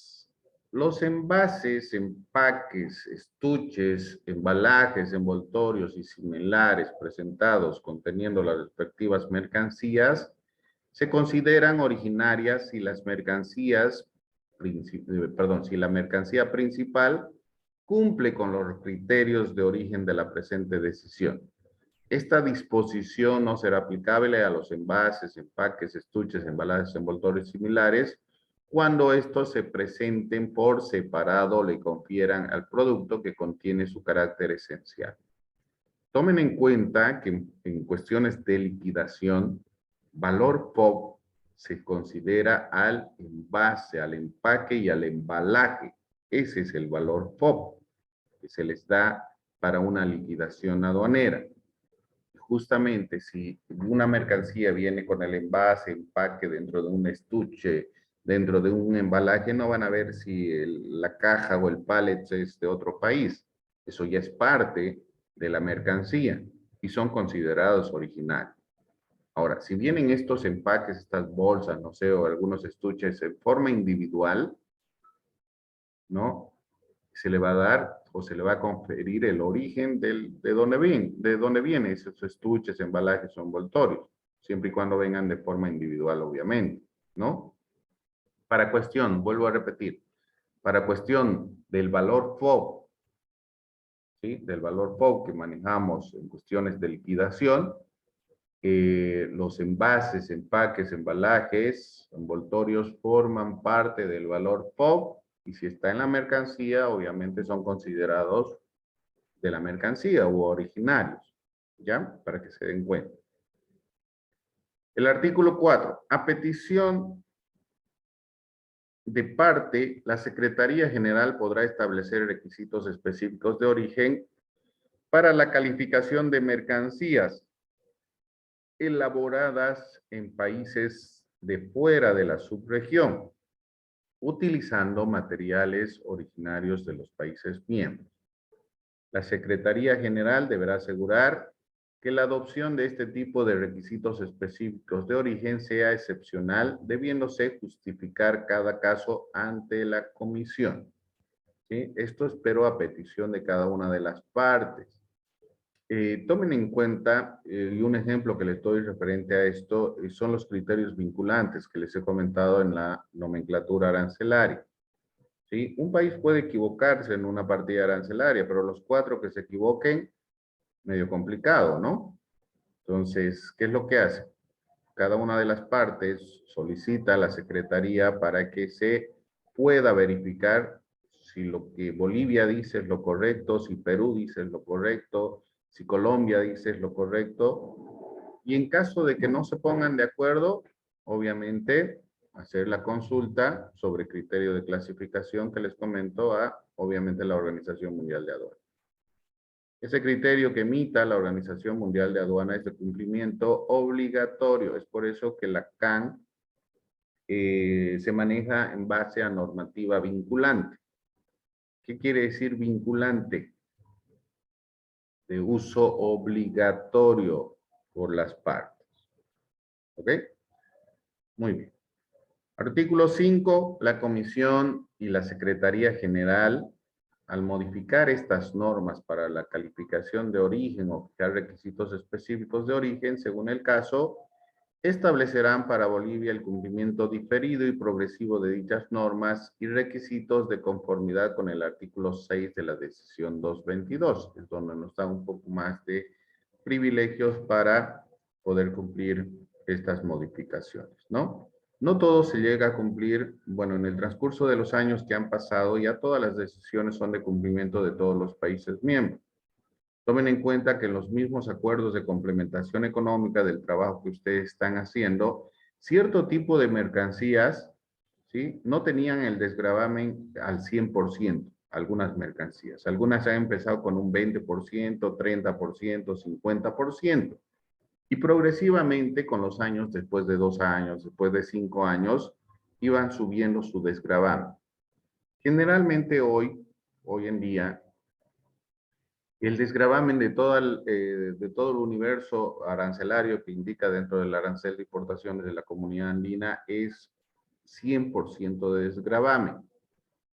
¿Sí? ¿Qué quiere decir el 100% de desgravamen? Cero pago de gravamen arancelario siempre y cuando se presente el certificado de origen, pero no ha sido en forma directa, ¿sí? Algunos, ¿no? Algunas mercancías han ido desgravándose paulatinamente. Eso igual es por protección a la producción nacional, ¿no? Para que las mercancías se vayan acomodando. Porque al final, si producimos aquí quinoa, nos pueden vender quinoa con un certificado de origen y pagamos 0%. Si traemos de Perú, ¿estamos afectando nuestra producción nacional? Sí, estamos afectando. Pero no se da ese modo, digamos, de negociación para que un importador afecte al mismo país. Si tienes quinoa, si tienes soya, ¿por qué no compras de tu país? Ahora sí, lo que se puede hacer es tal vez, como estamos dentro del bloque comercial, lo que están haciendo ahora, si se han dado cuenta por la parte de litio, es unirse. Eso no he visto que hayan hecho en algún momento, unir las empresas, tal vez para la exportación, no sé, de quinoa, pónganse, entre Perú, Ecuador y Bolivia. ¿Sí? Porque nosotros no tenemos la capacidad, Bolivia no tiene la capacidad de exportación de las necesidades que pide, no sé, la Unión Europea. Perú sí tiene la capacidad, Ecuador también. Tal vez por eso nos dejan relegados, porque no necesitan que nuestra quinoa se mezcle con la quinoa de ellos y se pueda exportar. Pero debería haber ese apoyo de los países, ¿no? En algún momento, para eso se han hecho los acuerdos, ¿no? Y como les digo, no sé si han escuchado, ya Bolivia, Chile y Argentina están uniendo fuerzas para hacer una sola empresa de la situación de la obtención del litio y obviamente para que se puedan beneficiar los tres países, ¿no? Para no solamente exportar materia prima, sino hacer procesos productivos y generar, no sé, en conjunto, en un bloque, y obviamente esto lo veo más, no tan político, sino lo veo más en la cuestión de inversión privada, pero que ya se está dando, ¿no? Quieren, como los países, los tres países, Chile, Argentina y Bolivia, tienen una de las reservas más grandes del mundo de litio, ¿no? Pero a lo que me voy es que no quieren, bueno, han pensado y no quieren exportar solo materia prima y lo que quieren comprarnos China y Rusia es obviamente materia prima, ¿no? Porque ellos son productores o ellos tienen sus fábricas de baterías de litio. Bien, artículo 7. Para la determinación del origen de los productos se considerarán como originarios del territorio de un país miembro los materiales importados originarios de los demás países miembros. Obviamente que sean países miembros, ¿no? Estamos dentro de la comunidad andina, si importo insumos de Colombia, de Ecuador, lo considero originario, porque es parte del grupo de los 4 países miembros. Artículo 8. Las mercancías reexportadas entre los países de la subregión que sean originarias conforme a las normas especiales para la calificación y certificación de origen y las resoluciones sobre requisitos específicos de origen gozarán de programa de liberación. ¿Por qué se llama a las mercancías reexportadas?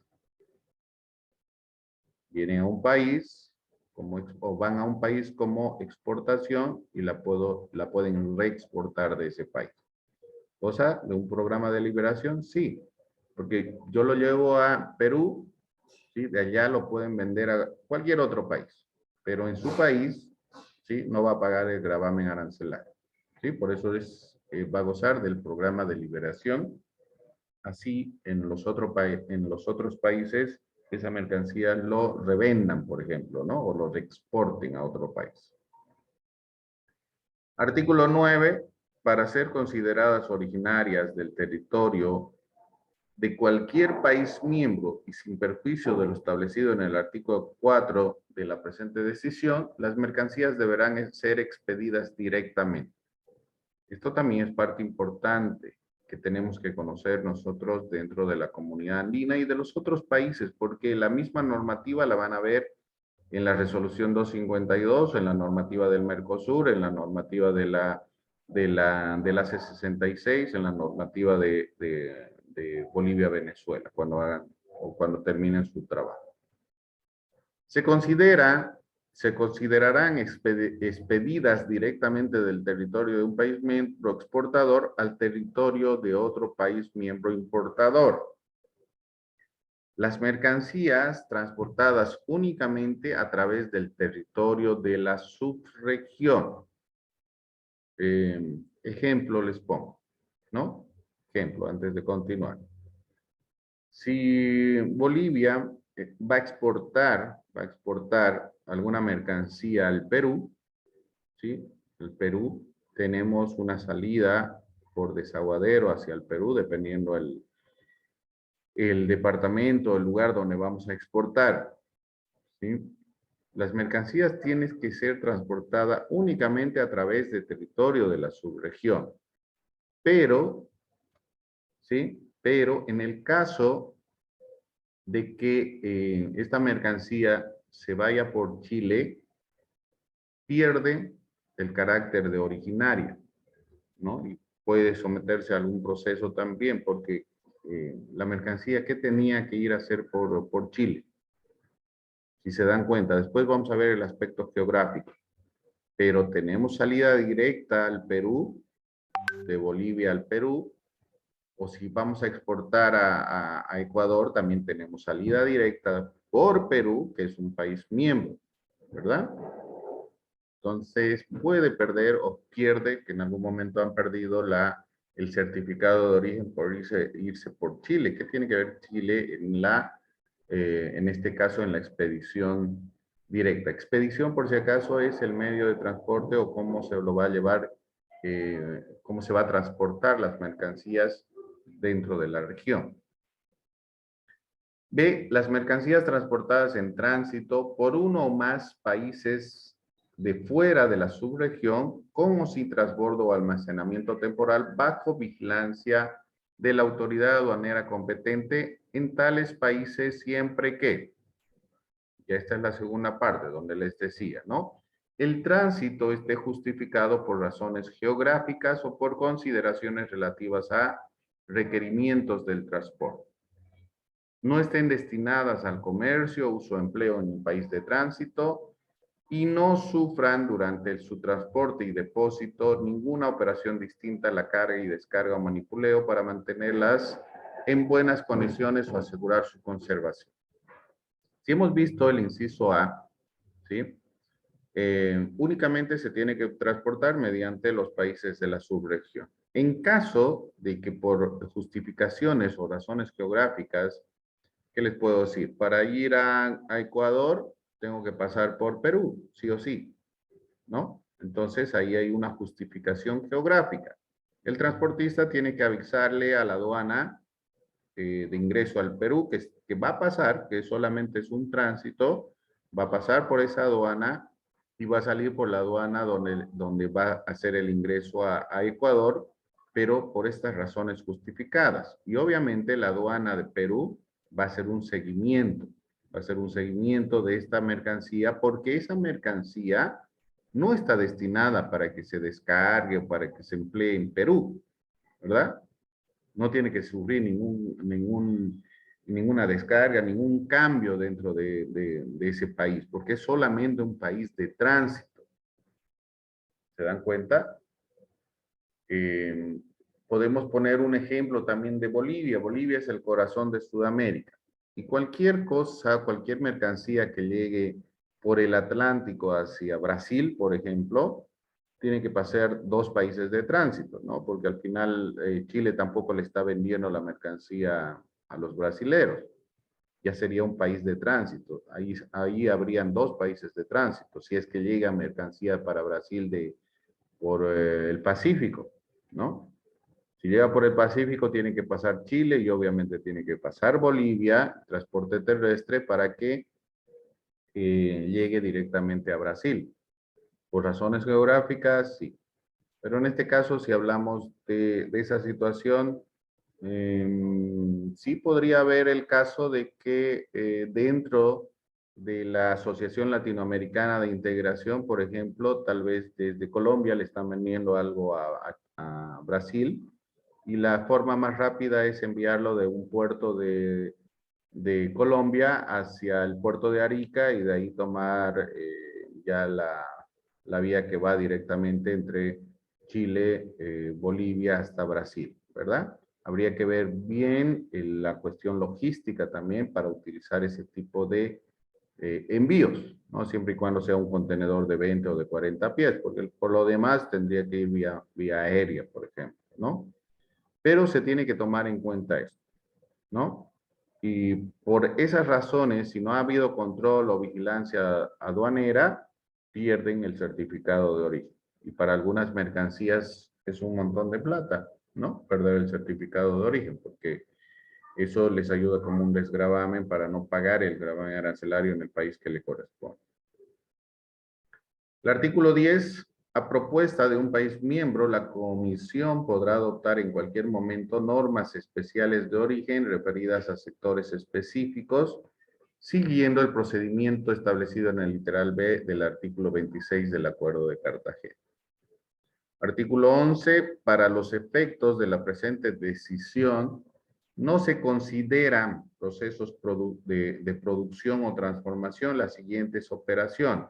Esto también les he mencionado. Lo vamos a ver en el resumen que tengo para que se pueda entender un poco mejor, pero sí tenemos que ver la decisión 416 y 417 porque es lo que nos compete, ¿no? Y pensé que eso lo iban a exponer ahora. ¿Cuáles no se consideran como, dentro de esta decisión, como procesos de producción? Manipulaciones simples destinadas a asegurar la conservación de las mercancías durante su transporte o almacenamiento, tales como la aireación, refrigeración, adición de sustancias, salazón, extracción de partes averiadas y operaciones similares. B, operaciones tales como el desempolvamiento, lavado, limpieza, zarandeo, pelado, descascaramiento, desgrane, maceración, secado, entresaque, clasificación, selección, fraccionamiento, cribado, tamizado, filtrado, dilución en agua, pintado y recortado, como algún ejemplo que han dado del artículo 2, ¿no? Si lo pinto, no deja de ser puerta, ¿no? No por pintarlo voy a cambiar de partida arancelaria, ¿sí? La formación de juegos, de mercancías, el embalaje, envase o reenvase, la reunión o división en bultos, la aplicación de marcas, etiquetas o signos distintivos similares, mezclas de productos, en tanto que las características del producto obtenido no sean esencialmente diferentes de las características de los productos que han sido mezclados. El sacrificio de animales, aplicaciones de aceites y la acumulación de dos o más de estas operaciones. Todo esto no es considerado un proceso productivo, un proceso de transformación sustancial o suficiente, dicen en algunos textos, ¿no? Entonces tenemos que ver las condiciones a las que se puede considerar un proceso productivo, sustancial o suficiente, con un cambio o salto de partida arancelaria que se puede considerar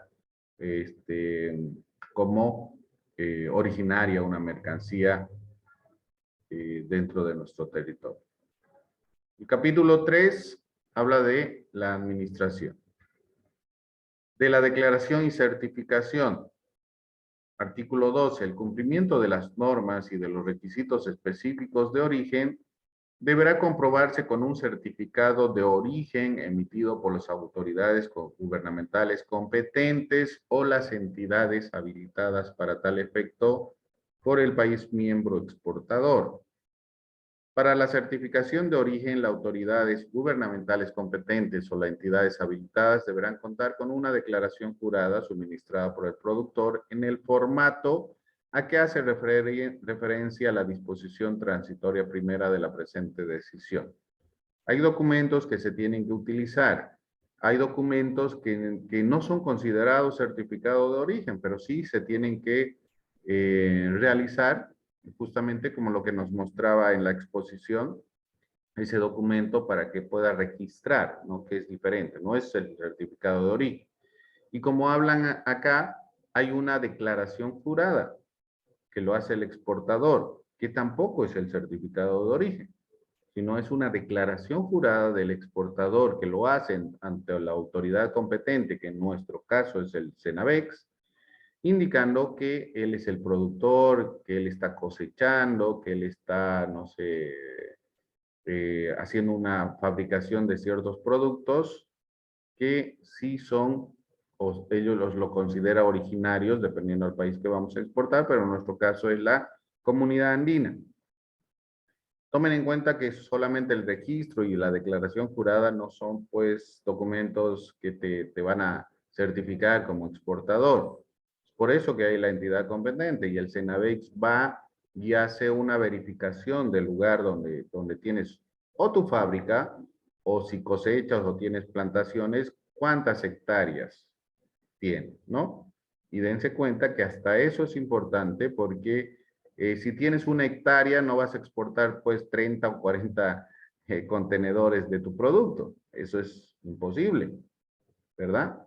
Entonces, tienes que demostrar que la exportación que están haciendo han salido de la zafra o de tu tierra para que puedas exportar. ¿Se dan cuenta? Entonces, no es tan fácil, es complicado, pero manejándolo con el Servicio Nacional de Verificación de Exportación, el exportador y obviamente los técnicos que van y verifican si tu producción ha sido de acuerdo, valga la redundancia, los acuerdos que estamos mencionando. Y obviamente ahora estamos mencionando de la comunidad andina, ¿no? Que es la decisión 416. El certificado de origen deberá llevar la firma autógrafa del funcionario habilitada por los países miembros para tal efecto. Ya nos ha comentado quienes han expuesto que hay esos documentos y por si acaso la firma también va ahí, ¿no? Esa firma en ese certificado lo pasan al ADI, perdón, y tienen ya esa documentación. La aduana nacional también tiene, ¿no? Para que puedan ver. Es más o menos como en el banco, ¿no? Te firman un cheque y lo primero que revisan ahí en su sistema del banco es si esa firma del que está emitiendo el cheque es la misma, porque vos podrías falsificar ese cheque, ¿verdad? Entonces, es casi lo mismo, ¿no? Porque la firma es una firma autógrafa del funcionario que va a estar a cargo de la emisión de los certificados de origen. Cuando el productor sea diferente del exportador, este deberá suministrar la declaración jurada de origen a las autoridades gubernamentales competentes o a las entidades habilitadas en el formato que hace referencia a disposición transitoria primera de la presente decisión. La declaración del productor tendrá una validez no superior a 2 años, a menos que antes de dicho plazo se modifiquen las condiciones de producción. La fecha de certificación deberá ser coincidente o posterior a la fecha de emisión de la factura comercial a los fines de la certificación del origen. En todos los casos, la factura comercial deberá presentarse conjuntamente con el certificado de origen, dentro de la normativa de decisión de la Comunidad Andina 416. Ahora, para que se entienda el primer párrafo, indica que cuando el productor sea diferente del exportador, obviamente, no solo el productor va a exportar, puede haber un exportador ¿qué es lo que hacen los exportadores generalmente? ¿Sí? El productor generalmente no exporta. Los que exportan son personas que hacen acopio de las mercancías que van a exportar. Puedes tener diferentes productores, pero tú eres el exportador, ¿no? Y esa declaración tú lo tienes que hacer como exportador ante el Cenavex. Y como dice acá, obviamente el productor tiene que validar cada 2 años o con anterioridad a que se venza ese documento. O si hace alguna modificación dentro del proceso de producción, por ejemplo, no sé, comprar más tierra y ampliar su cosecha, tiene que avisar al Cenavex. ¿Se dan cuenta? Generalmente nuestros exportadores no son dueños de la tierra.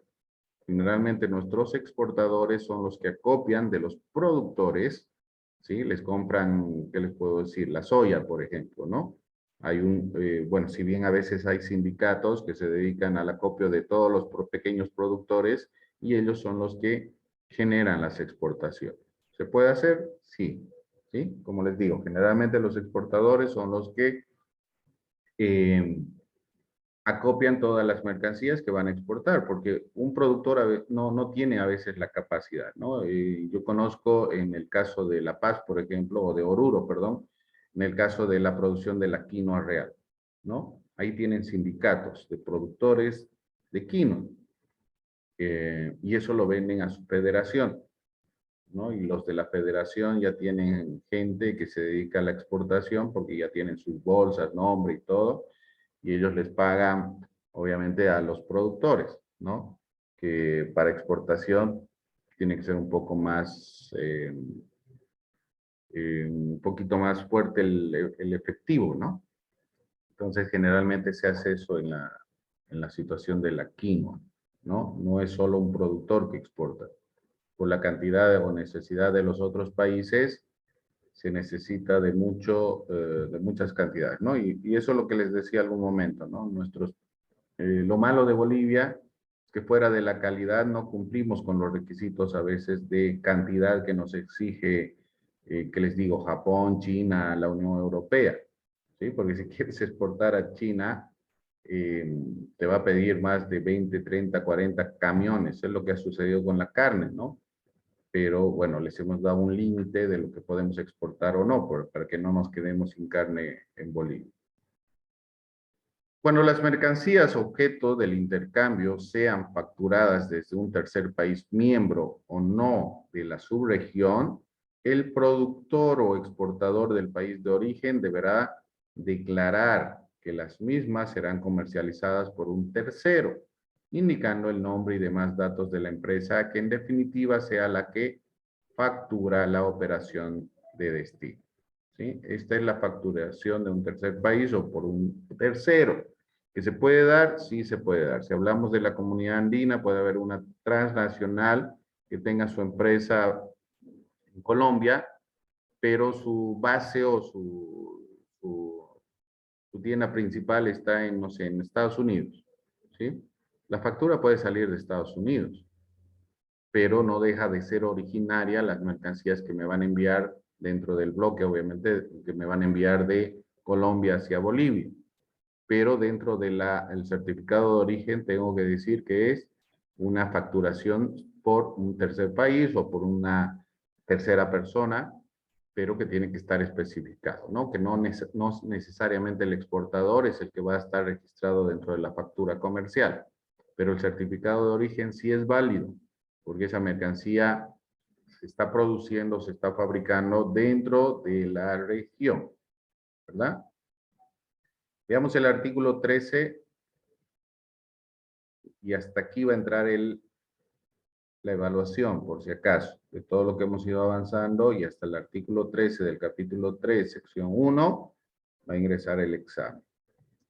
Cuando las mercancías originarias del territorio de un país miembro son reexportadas del territorio de cualquier país miembro al territorio de otro país miembro y se trata de productos en libre disposición o en libre práctica, la declaración de origen debe ser firmada por el exportador de los productos en el país de reexportación. Esta declaración será certificada por la entidad designada en el país miembro de reexportación con la condición de que la declaración del exportador sea presentada juntamente con un duplicado o copia del certificado de origen vigente emitido en el país de producción. En el nuevo certificado de origen debe consignarse claramente la mención reexportación y para su presentación deberá acompañar del duplicado del certificado de origen de exportación. Para que se entienda, reexportada, si yo envío una mercancía al Perú, pero ellos quieren venderlo a Francia, ¿sí? Eso va a ser una reexportación porque está con certificado de origen de Bolivia. ¿Se puede? Sí se puede. Bueno, fuera de que dentro de la Unión Europea, dependiendo del trato que tiene, si tal vez Perú tiene algún sistema generalizado de preferencias con la Unión Europea, le puede convenir enviarlo a Francia, por ejemplo, ¿no? Dentro de eso, la entidad competente en Perú va a emitir otro certificado. Pero obviamente el certificado de Bolivia tiene que estar vigente. Y en el certificado que va a emitir la entidad competente en Perú, va a decir que es una reexpedición o va a ser reexportada, reexportación, perdón, va a ser reexportada del Perú porque viene de Bolivia hacia Francia. ¿Ok? Entonces, son detalles que obviamente lo van a ir viendo cada entidad gubernamental en este caso, porque dentro de la comunidad andina no hay la autocertificación, todo debe ser emitido mediante certificado de origen y es importante que se analice todo esto, ¿no? Como se han podido dar cuenta en los primeros artículos que hemos ido analizando, así a grandes rasgos, yo ya lo he mencionado cuando hemos visto las normas de origen de la Organización Mundial de Aduana.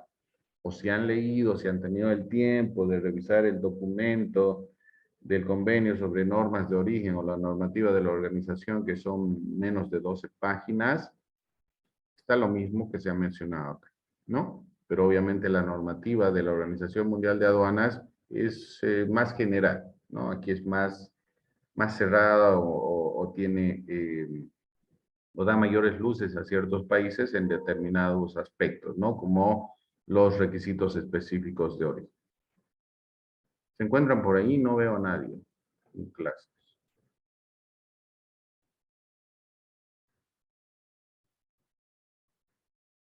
Muy bien. Solo 2 en clase. ¿Los demás qué hacen?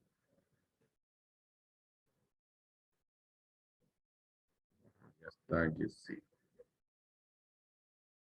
¿Alguna consulta, preguntas aquí? ¿Está quedando claro? ¿Me estoy dejando entender? Si es que han hecho el trabajo, están haciendo sus trabajos prácticos, sé que van a entender porque es lo mismo. Pero lean, no corten y peguen y se queden ahí. ¿Sí?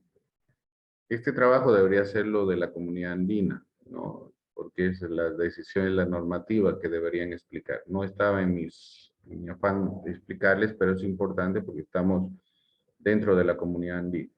¿Ya?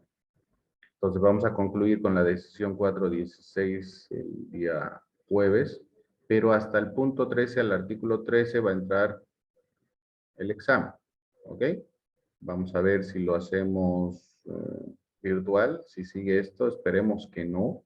A ver, hasta mañana. O si no, nos vemos el jueves en Fundación Idea y lo damos en forma presencial. ¿Ya? En realidad estaba esperando para que sea presencial. ¿No, Belén? No quiere dar presencial, Belén. No tengo problema. No tiene planear. Vayan a apoyar a los demás entonces. Lisa, yo tengo una pregunta. Por ejemplo, nuestro tema que a mi compañera y a mí nos toca exponer es sobre, digamos, el CENAVEX, ¿no? Que es el más amplio. Por ejemplo, todo esto, lo que usted está hablando, nosotros con mi compañera nos hemos juntado y lo hemos estado haciendo el trabajo. No lo estamos poniendo todo, simplemente estamos poniendo como que lo más importante se podría decir. Y partes de esta decisión, como usted estaba diciendo, la estábamos metiendo, no todo. Porque no es que usted nos dijo que nosotros teníamos que hacer como que un pantallazo de todos los acuerdos que nosotros tenemos, porque el CENAVEX es quien emite el certificado de origen, ¿no es cierto? Y ese es el principal documento para las normas de origen que vamos a aplicar.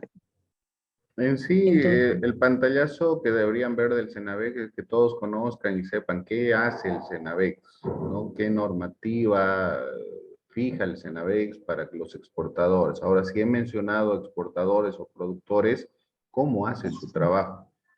¿Sí? Porque la normativa de la decisión 416 que la estoy viendo, lo tenemos ahí, ustedes lo tienen en la plataforma.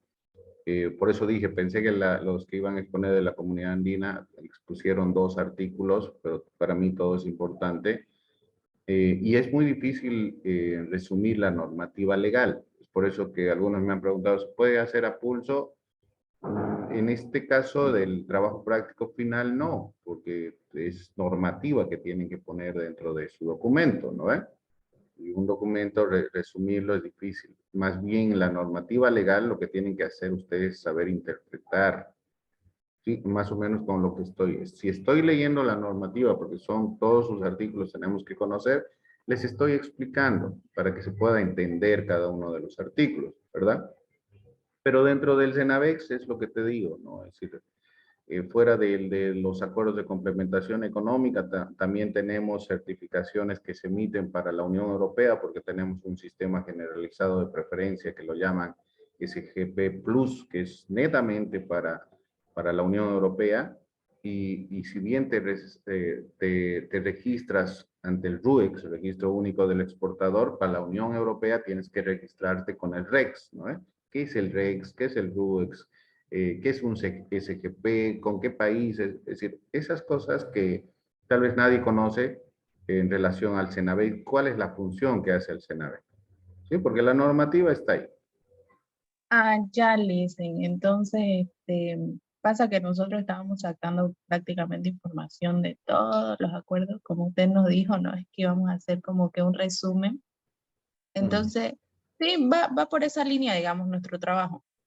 ¿Qué es lo que hace? ¿Cuáles son los pasos a seguir para poder sacar un certificado de origen? ¿Qué es lo que hace el CENAVEX, digamos? Exactamente, eso es lo importante, saber para que todos tus compañeros sepan para qué sirve en pocas palabras el CENAVEX, por qué tienen funcionarios que firman ahí en el CENAVEX, ¿no? ¿Por qué le llaman, no sé, han sacado algunas resoluciones, pero son dentro de la institución, ¿no? La anterior vez han expuesto unos funcionarios del CENAVEX que no sabían dónde estaban, pero más o menos tenemos que conocer nosotros qué funciones cumple el CENAVEX más que todo, porque la normativa cada uno de ustedes lo va a hacer dentro de los acuerdos de complementación económica.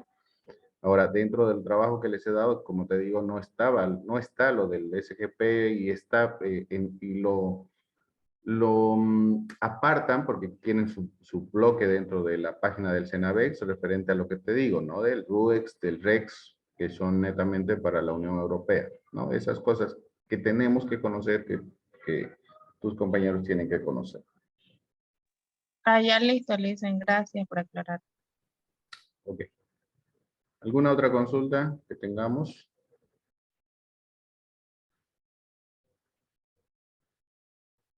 Nada.